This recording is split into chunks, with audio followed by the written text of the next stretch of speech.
Hello, and welcome to Writers Group Therapy. I'm Tom. And I'm Roshni. We're writers helping writers with whatever writing ailments you might have. Whether it's related to your craft or your career, we can help. Are you ready for your session? The doctors are in.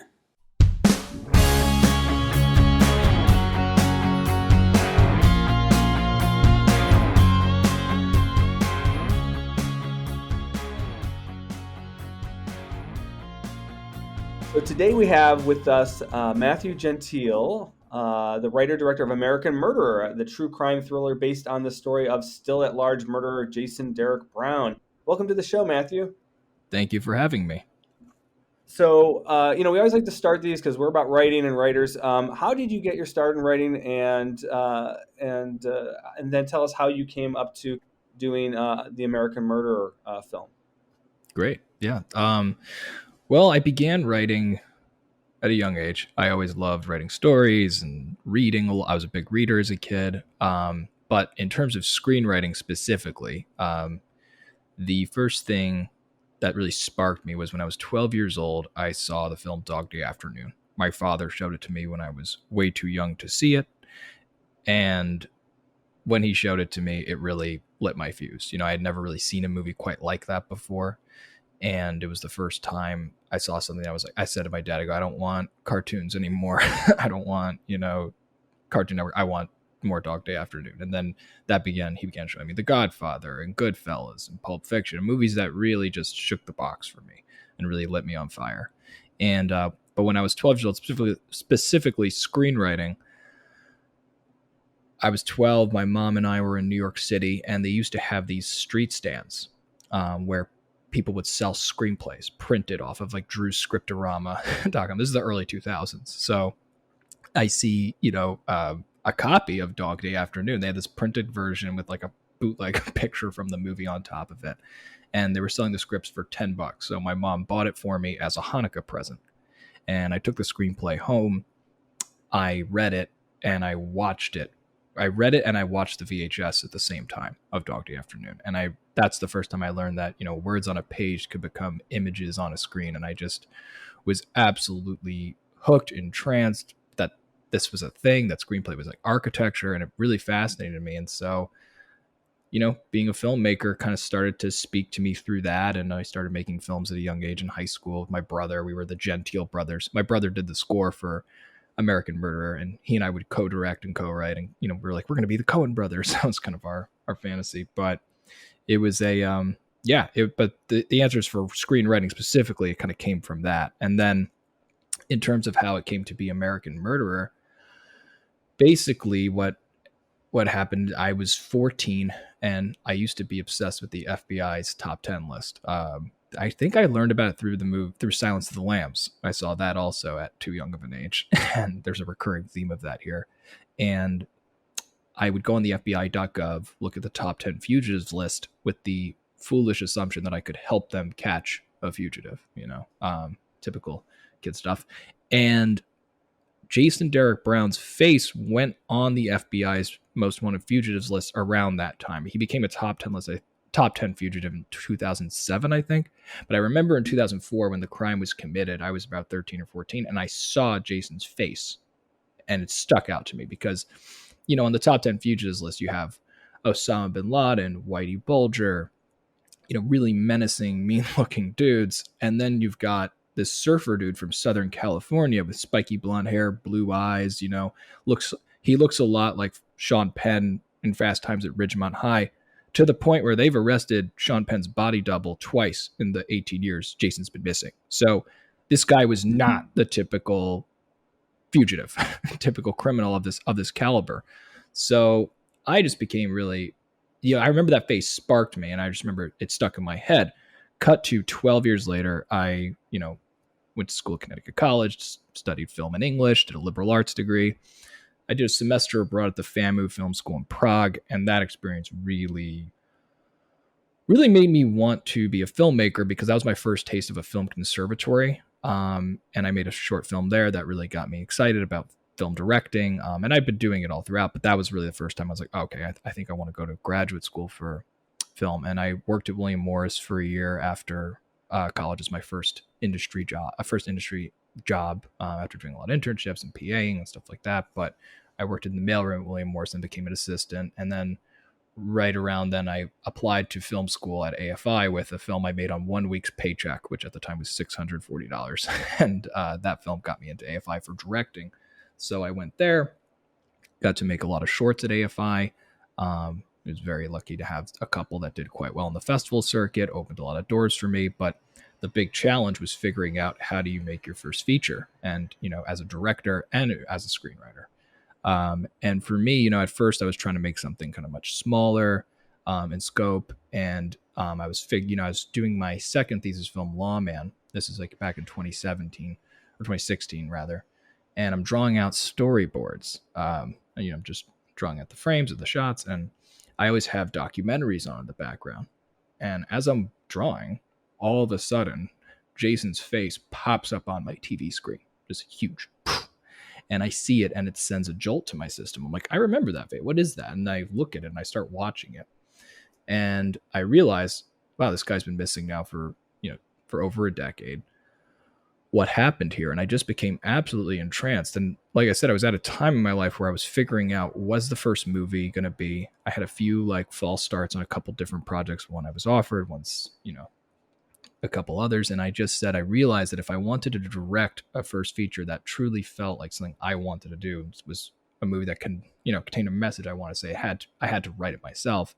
And this story, this face of Jason just hit me at the absolute right time, where I was just like, why hasn't there been a movie made about this guy? Because he's really interesting. And, I thought it could be like a film like Dog Day Afternoon, or even, they got like a 1970s anti-hero story that I just hadn't seen in a while or wanted to see. So, I was really inspired, and I was seeing films like Good Time getting made, and I just got really excited and decided that this would be, a great first movie for me, because at first I thought the story was so big that I thought it would be too much for a first feature maybe. So I thought maybe I'd just write the script and try to, get it on, get it out there into the industry and see who would be interested in making it. But as I started to write it and became obsessed with the story and the character, I realized that I had to do it, and this had to be my first movie. I love the fact that this serial killer was like your Helen of Troy. I just think that's hilarious. Like, he was your inspiration and obsession. There is so much I want to unpack here, but let's go back a little bit. You said your brother helps you, and he did the score for this. So how did he, we didn't know that. How did he play into this film besides being the composer? Did he consult with you, or how did that work? Well, so my brother is a classical pianist and conductor. That's what he's trained in. So he's a prodigy. He was playing piano when he was 6. Wow. He's a genius. And actually, so in high school we would write and direct movies together, and he got me into film. I was into filmmaking. I was 13, I think, and he was 14 or 15, and he won an award for a little short he made. And my mom was kind of like, Matthew's thing is film. Next movie you make, you have to take him with you.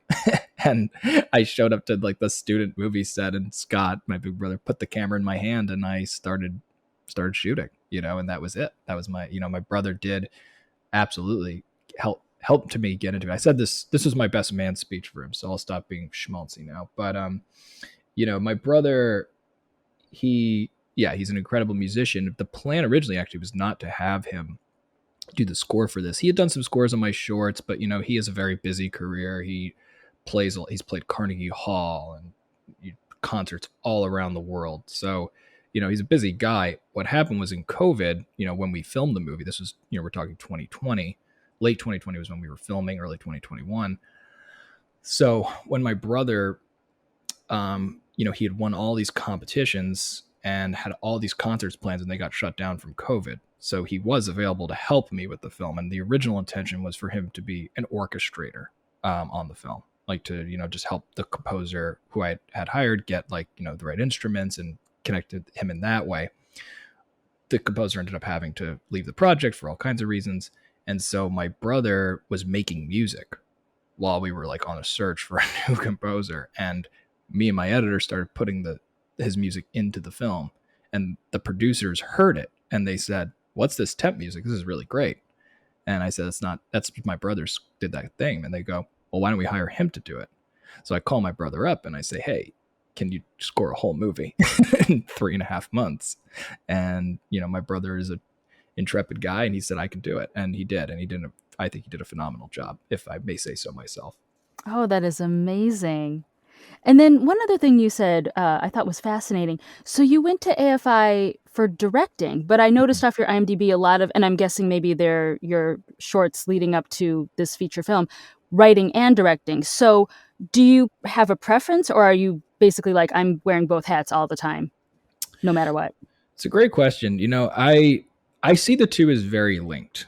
I don't think that they're exclusive of each other necessarily. That said, we in the film industry and world, we like to put labels like you're a writer director, you're a director who writes, you're a director who doesn't write.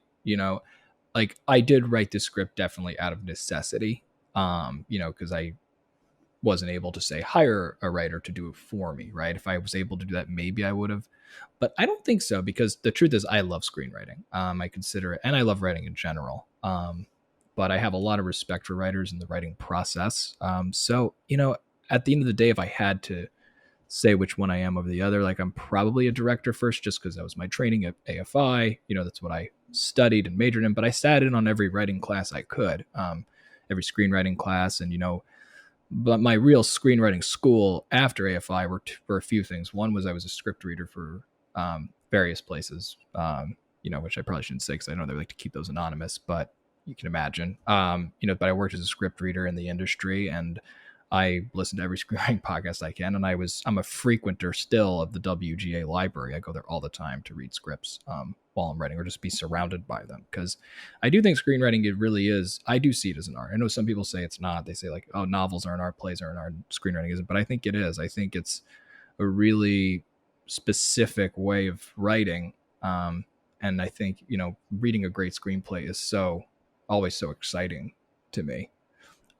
Like Dog Day Afternoon did for me. That was definitely one of the things. And so, I think, yeah, I love writing and directing pretty much in equal parts. It's kind of funny because writing is so solitary by nature, and I'm an introvert, so I do love that.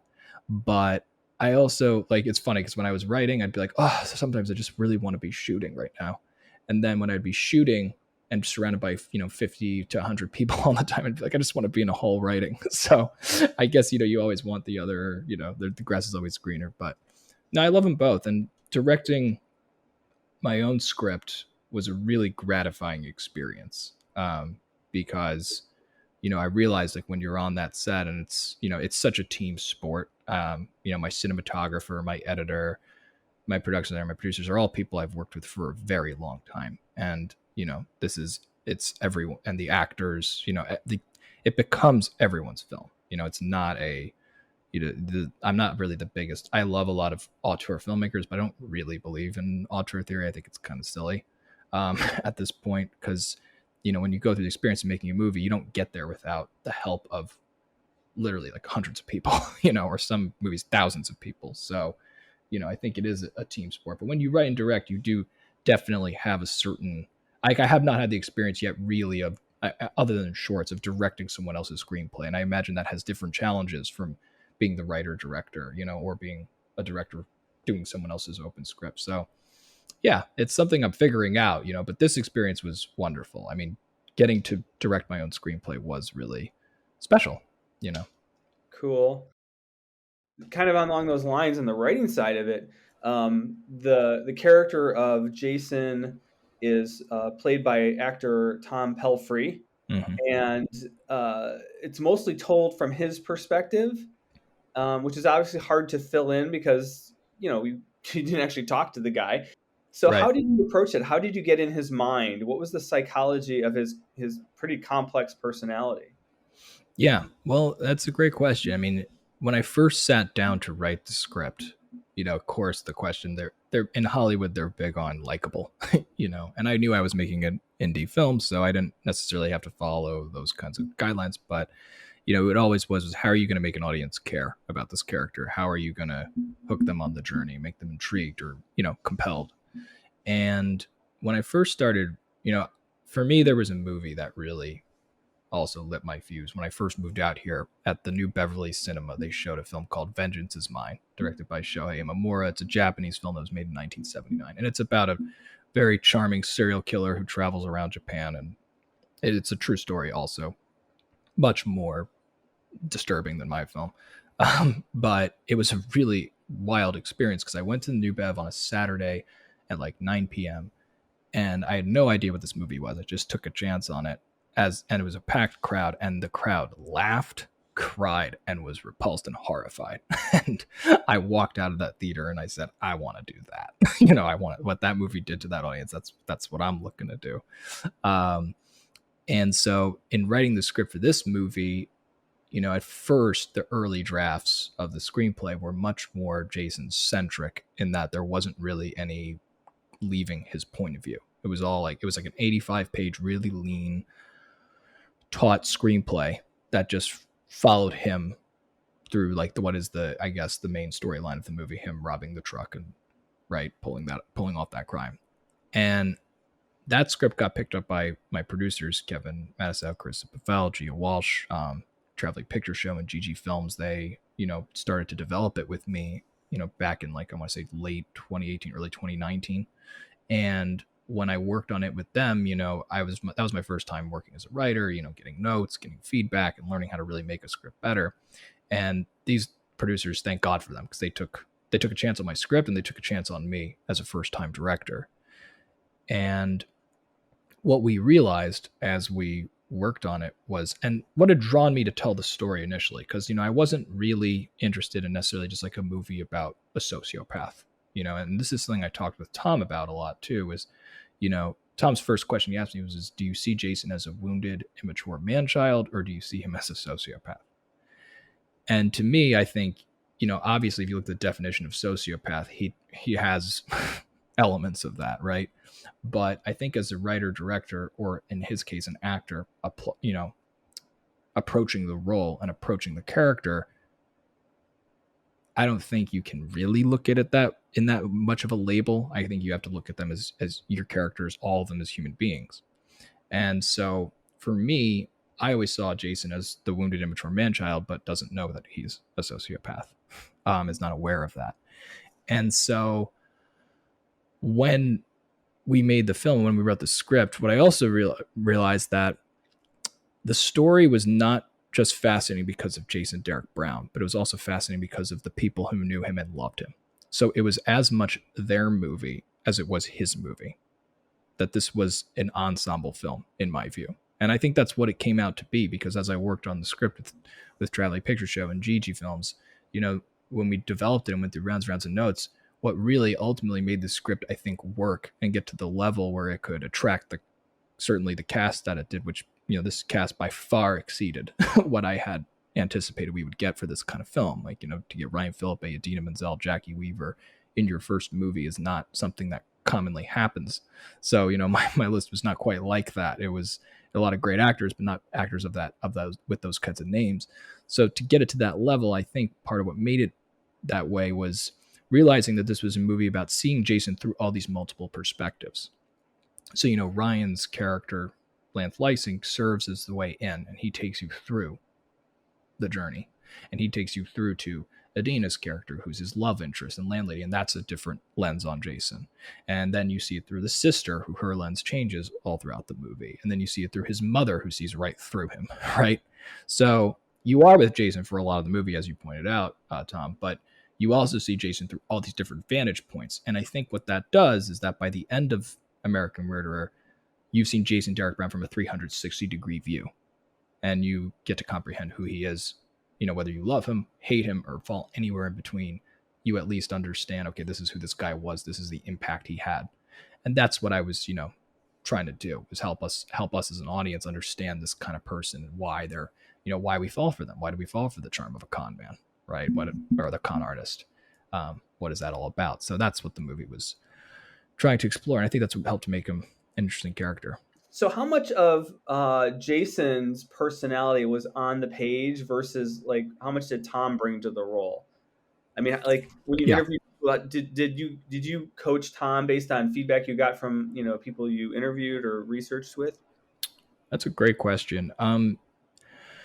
Before Tom came on, I did a lot of research into who he was. I interviewed a lot of people, some who knew him, some who knew others who knew him, but I interviewed a lot of folks, cops who worked the case, and all sorts. I'm not going to say exactly who because I don't want to out them, but I did a lot of deep dive research into Jason's character, and learned specifically about the days leading up to the murder and what he was like in those moments and the desperation and all of that. So that was on the page. But when you work with an actor like Tom Pelphrey, you thank the movie gods for giving you someone like him because he is such a tour de force.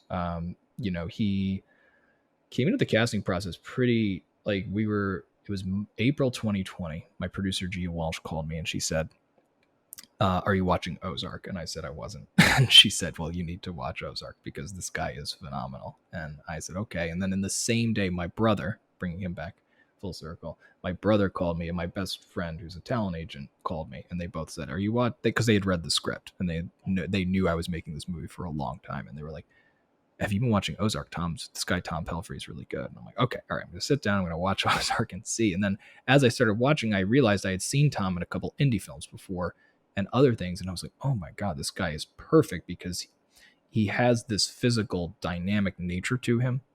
So to answer your question, the role was definitely pretty fleshed out on the page because I worked on the script for so long and had, went through and I vet my scripts a lot. I mean, these producers were really, working closely with me, my team, my cinematographer, Kalila Robinson, my editor, Matt Allen, my editor, Chris Young, like they read every draft I write and, give me feedback and know, and I have writer friends who read it. So by the time a script, even if I send a script out to say my manager or a person who's in power to make this movie happen or give it a green light, I work on it a lot for a long time. I never really sent it. So it was definitely there, but Tom added so much. And, the script was pretty tight and allowed him places where he could just improvise and add stuff. There's a great moment in the scene when he asks his friend to rob the truck with him. And he starts going like, is that a no, mommy? Right. And he's on the drugs. And that was completely improvised. So there were moments where he just did go off onto these tangents and tried things. And, he was really fearless actor. But, what he would say, and I think I could say too, is that, the movie was a really interesting mix of tons of preparation, lots of storyboarding and shot plans and shot designs and a vetted script and all of that. And then we would get on set and we would do things like there's also the scene when he's doing pull-ups on the boat and he just started doing that was not in the script, so, and that inspired me to do a transition match cut where he's doing pull-ups in his garage. So there were things that he was adding and I was adding, but I didn't, in terms of coaching him, I can't say I really coached Tom too much. We had a lot of Zooms where we talked about the character and we read some of the scenes out loud with the other actors. I did this technique where I stripped out all the action lines in the screenplay once it was locked, and he and I would read the dialogue, at first just him and me, and we would talk about lines and what they meant and the subtext and anything. I kind of gave him, I was like, any questions you want to ask the director and or the writer, feel free to just shoot them over to me. And he would, we would talk about things, get behind the words. What did they mean? I made some little changes after that, but not a lot. Tom was pretty loyal to the script and would always do takes first, loyal to the script. And then we would let him go and go all kinds of places. And he really did some amazing things just physically, like the way he puts his hands on the ceiling in the nightclub scene or things like that. He's a very dynamic actor. And I feel very lucky that we got him to do this role because, it's hard to imagine anyone else playing it. That's awesome. Okay, so this is a minor spoiler alert for anybody who doesn't know the case. You can obviously just look it up on Wikipedia or whatever. But so your main character is still at large. Was it hard to write a story that is technically unfinished? You guys ask good questions. Yeah, that's interesting. That never struck me as a challenge. I kind of found it to be part of the appeal. But I'm a guy who likes ambiguous endings. I remember when I saw No Country for Old Men in the theater in 2007. I'll never forget the reaction. I saw it in New York City the first time, and the ending made everyone like walked out so happy. And then I saw it in like a theater in the middle of upstate New York, and the lights came up, and everyone just started to shrug and raise their hands, like what was squinting? What was that? And I love, movies that kind of end on a bit of an ambiguous note. That said, I don't even think American Murder really ends on an ambiguous note because, yes, Jason Derek Brown does get away with the crime, but having watched the movie, I think you could say it's not exactly what I would call a happy ending, right? Yeah. He definitely destroys his world and his life around him, and it's almost like a death, right? So this concept of disappearing into the ether. So that was part of the appeal for me. I wouldn't say it really scared me, and I guess I've had people say, "Are you worried he might come out and like try to whatever?" But I don't think he will because he would get caught. So yeah, I think it's I think that was actually part of the appeal to me, that this was an unsolved case. Kind of fascinated me in a way. Yeah, the I was comparing it to Catch Me If You Can with Yeah. DiCaprio, and in that one, we're actually endeared to Frank, Leonardo's character. And in this movie, up until he commits the murder, we almost kind of like want to root for him. Were you trying to get that kind of switch, like toy with the audience's like emotions towards Jason? Well, I'm thrilled to hear you say that because that's not always the case. um, so I'm glad to hear that. And yes, that's exactly correct. But again, it's not always conscious. Like I got to tell you, when I filmed this movie, like we started filming November 2020. So this has been at that point, the movie had been in my computer as a script for about 3+ years. So I finally get to make it in the middle of, the thick of the pandemic in Utah, where it was in November 2020. It was not great. I mean, it wasn't great anywhere, but it was really not great there. And getting to make it was such a fast, quick thing compared to how long it took to get made, which is often how it goes. And so when I was filming, I was really, even though I was so prepared with storyboards, shots, everything, I was so flying by the seat of my pants. Everything was happening a million miles a minute. Directing a movie is like running. They say it's like Billy Ray, my mentor, who's a great writer, also as well as director. He says it's like running in front of a locomotive train. So I'm running in front of a locomotive train. I know my intentions. That's all in there, but things are changing constantly as they do on film shoots. So I get to the end of it. I shoot the whole movie. We end up shooting a lot more footage than we thought we would. Especially because we only filmed it in a short amount of time. And I get to the edit room, and the assembly, my editors put it together, and it's 3 hours. And I'm like, what? How do we it's 105-page script. How do we have a 3-hour cut? What is this, The Irishman? So I'm just completely surprised, flabbergasted that we even shot that much. But there was a lot of improv. We were letting the actors explore things, and it was great. We had all of that because I was able to, the movie's pretty tight at 1 hour 40, so we were able to really sculpt the elephant down from the block of marble. Another Billy Ray quote. But so I realized we have all this stuff, but when I watched that 3-hour cut, and anyone who's directed a movie will tell you that watching the first assembly is like one of the worst experiences, and that's not because the editors aren't brilliant. My editors were, both are brilliant, but it's just hard. You're seeing all your flaws. The movie's not finished. It's not like sculpted yet, so you're just watching everything. But I watched the 3-hour cut, and when it got to the murder, I forgot he was going to shoot him. To which point I said, I was like, I think, Really? yeah, like I really forgot. I really was like, oh my God, he's about to kill the guy. Wow. And so I realized, I was like, if I feel that in a 3-hour cut, if we really work on this thing and get it into shape, which, post was maybe the hardest I've ever worked in my life. But, if we really like do our homework, I think we can get the audience to feel that. So it was the intention, is that, look, he's a kind of a lovable buffoon in a way. He's like a broy college, right? Like I think everyone's probably seen a Jason Derek Brown at their college, right? And he's probably heading up the fraternity, or he's working, like they've seen that guy. So I think that's part of the appeal. And I know that Tom, and that was something we were very strict about, was like there was always talks in the script like, maybe you open with the murder, because that's how all true crime documentaries kind of open these days, right? Or true crime movies even like open with the crime and go backwards. Like, how did that happen? And I was very adamant on never doing that, because the surprise of the film is that, yes, this guy is capable of doing that, because you know it's called American Murder, but you don't know how the murder happens and unfolds, and that's part of the fun of the movie. So I think, yeah, it was by design to make you really, be like, where is this movie going to go? What's this guy going to do? How's he going to get caught up in all of this? And have you leaning forward and asking the questions. And yeah, I think he obviously did have lovable qualities, because how else would all these people felt that way about him, so, and I think that's where, again, the various lenses on him from, Adina's character, I think, is super important for that, or Chantel, who I think is an incredible actress, plays Jamie, the sister, is also an incredible lens, because you see what was so lovable about him, and how could he then go and do this, and that's the big question of the movie. Yeah, there's a lot to see in this movie.